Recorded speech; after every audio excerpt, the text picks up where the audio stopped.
नारायण दादा, चिंगीला पाहिलं का? नाही मॅम. परत कुठे गेली आहे ही मुलगी?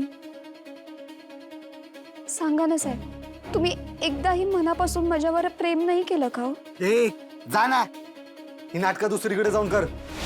तुम्ही काहीही म्हणा साहेब, पण मी तुमच्यावर जीवापाड प्रेम केलं. आणि हे बाळ आहे ना, आपल्याच प्रेमाची निशाणी आहे. डोकं फिरलंय का तुझं? किती वेळा सांगितलं आपल्यात काही होऊ शकत नाही. मोलकरीणेस आणि मोलकरीणच राहणार आहेस तू. राणी बनायची लायकी नाही तुझी. हो, कळलंय की मला माझी लायकी कळली आहे साहेब. खरं तर ना, माझंच चुकलंय. मी माझी पायरी सोडून वागायलाच नाही पाहिजे होतं. पण माझ्या चुकीची शिक्षा तुम्ही या बाळाला तरी नका ना देऊ. हो, या सगळ्यामध्ये या बिचाऱ्या जीवाचा काय दोष आहे? पोटात आहे ना, हाच दोष आहे त्याचा. चल निघ, निघ इथून. साहेब चल साहेब, निघ. प्लीज प्लीज प्लीज असं नका ना करू. मी पाया पडते तुमचे. प्लीज प्लीज प्लीज असं नका करू. प्लीज दया दाखवा. हे बघा, तुम्ही माझा स्वीकार नका करू, पण या बाळाला तरी स्वीकारा ना. त्याचे या सगळ्यात काहीच दोष नाहीये. तुम्ही फक्त एवढं करा, मग मी तुमच्या आयुष्यातून कायमची निघून जाईल. आयुष्यातून तर मी तुला आत्ता पण घालवू शकतो आणि कोणाला कळणार पण नाही चिंगी कुठे गायब झाली. मला माझ्या जीवाची काहीच पर्वा नाही. मला ना फक्त या बाळासाठी जगायचंय. मी तुम्हाला पुन्हा कधीच त्रास देणार नाही, पण आपल्या बाळाला कोणी नावं ठेवता कामा नये. नाव असेल तर ठेवतील ना नाव. एकच ऑप्शन आहे तुझ्याकडे. पाडून टाक. हे काय बोलताय तुम्ही? अहो, एक बाप असून स्वतःच्या बाळाबद्दल असं कसं काय बोलू शकता? तुम्हाला मन आहे की नाही? तुम्ही मान्य करा, नाही तर नका करू, पण हे बाळ तुमचं सुद्धा आहे. समजलं तुम्हाला? आवाज खाली. तुला तुझ्या जीवाची पर्वा नाहीये ना? चल, तुला आणि तुझ्या बाळाला इकडेच संपवून टाकतो, म्हणजे सगळा प्रश्नच सुटेल.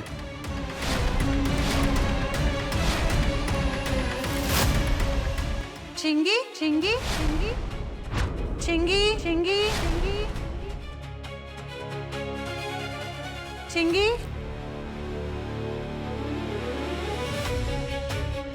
काय चाललंय इथे? कुठे काय? तू इकडे आधी बरी आहेस? राजवाडीने मारलं ना रे तुला, तरी अक्कल नाहीये ठिकाणावर. काय करत का होतास तू हिच्या बरोबर? चिंगी, ह्याने तुला काही केलंय? चिंगी, मी तुला विचारते, ह्याने तुला हात लावलाय, काही केलंय?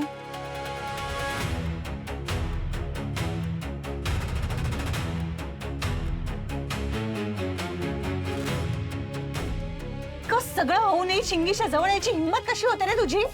माणूस आहेस की कोण आहेस? स्वानंदी, तू का ओरडतेस त्याला?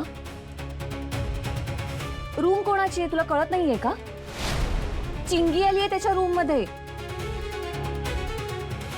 हे बघ, हे ना, हे असंच करून आहे ना, हे पोर पदरात पाडून घेतलं असणार आहे तिने. तुला प्रत्येक वेळेला फक्त अंशूचीच चूक दिसते. नाही, तो चुकीचाच आहे, यात शंकाच नाहीये मला.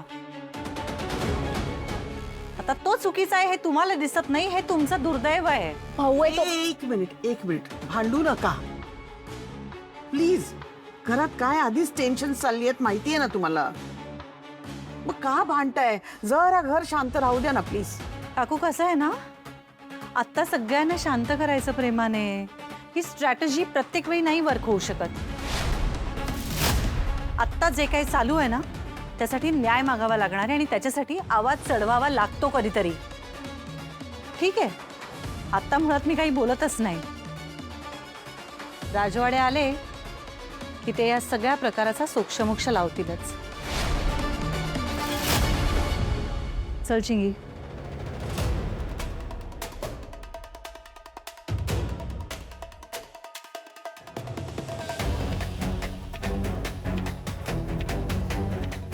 वा वा पी, मस्त बोललीस. चिंगी इथे आली होती ना, माझा भाऊ अंशू तिथे गेला नव्हता.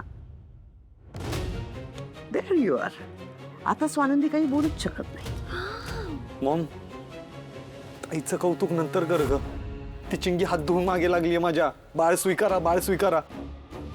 आणि ते बाळ तिच्या पोटात आहे ना, तोपर्यंत मला झोप पण लागत नाहीये. काय करायचं प्लीज सांग मॉम. ते बाळ म्हणजे तिच्यासाठी लॉटरीचं तिकीट आहे आणि त्या लॉटरीच्या तिकीटचा ती बरोबर वापर करून घेणार. कसं आहे ना, जेव्हा काही मार्ग सापडत नसतो ना, तेव्हा आपल्याला थोडीशी वाट वाकडी करावीच लागते आणि मग लोक समजतात की मी वाकड्यात शिरते.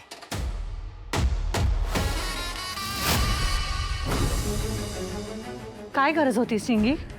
सॉरी वहिनी. अगं तू किती वेळा सॉरी म्हणणार आहेस? बरं सॉरी म्हणतेस आणि पुन्हा त्याच चुका करतेस. तसं नाहीये वहिनी. अगं मग कसं आहे? आज सकाळी इथे बसून मला म्हणालीस ना की तुला तुझी चूक कळलीये. हो मला कळली आहे चूक वहिनी. नाही पण मला तुझ्या वागण्याकडे बघून तसं काहीच वाटत नाहीये चिंगी. चिंगी फक्त चूक कळून उपयोग नसतो. त्या चुकांमधून ना आपल्याला शिकावं पण लागतं. नाही तर मग त्या चुकीला चूक कसं म्हणायचं? मग त्याला फक्त हलगर्जीपणा असं म्हणता येईल आपल्याला. आणि ज्या चिंगीला मी ओळखते ती हलगर्जी नाही आहे. आहेस का तू? चिंगी, मी तुझ्यासाठी कितीही लढायला तयार झाले. आज राजवाडे सुद्धा तुझ्या बाजूने उभे राहतील. पण तू जर आम्हाला सपोर्ट नाही केलास, तू स्वतः जर उभी नाही राहिलीस, तर मग आम्ही काहीच नाही करू शकणार. म्हणजे तू प्रत्येक वेळी हेच करणार आहेस का? मला सतत तोंडावर पाडत राहणार आहेस का? नाही वहिनी असं नाहीये. अहो मी तुमचा खूप आदर करते.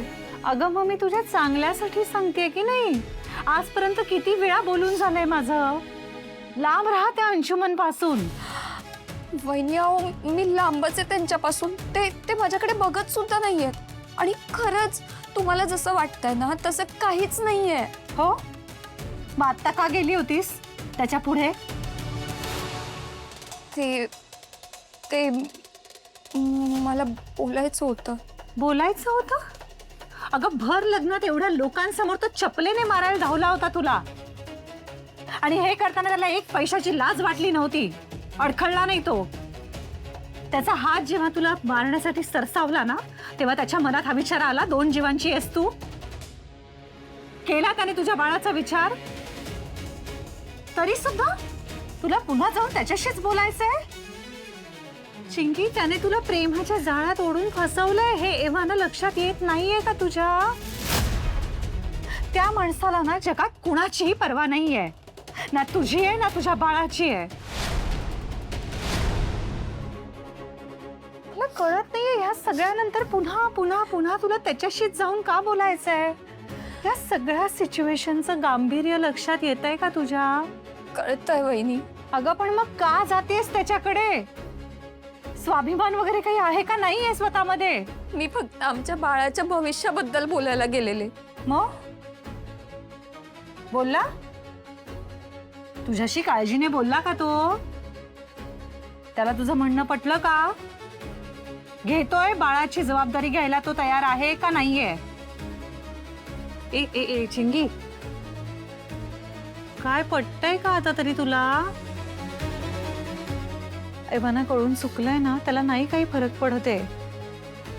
आता तुला स्ट्रॉंग व्हावं लागणार आहे. तुझ्या भविष्याचा विचार करावा लागणार आहे आणि तो तुलाच करावा लागणार आहे. तुझ्यासाठी तो कोणीच नाही करणार. आलीस त्या दिवशी काय म्हणाली होतीस? मी आता ना लई शिकेन, लई मोठी होईन आणि मग ना स्वतःचा संसार थाटेन. आणि ते एकदा झालं ना का मग घरात सगळीकडे अशी झाडच लावेन. केवढी स्वप्न होती तुझ्या डोळ्यात.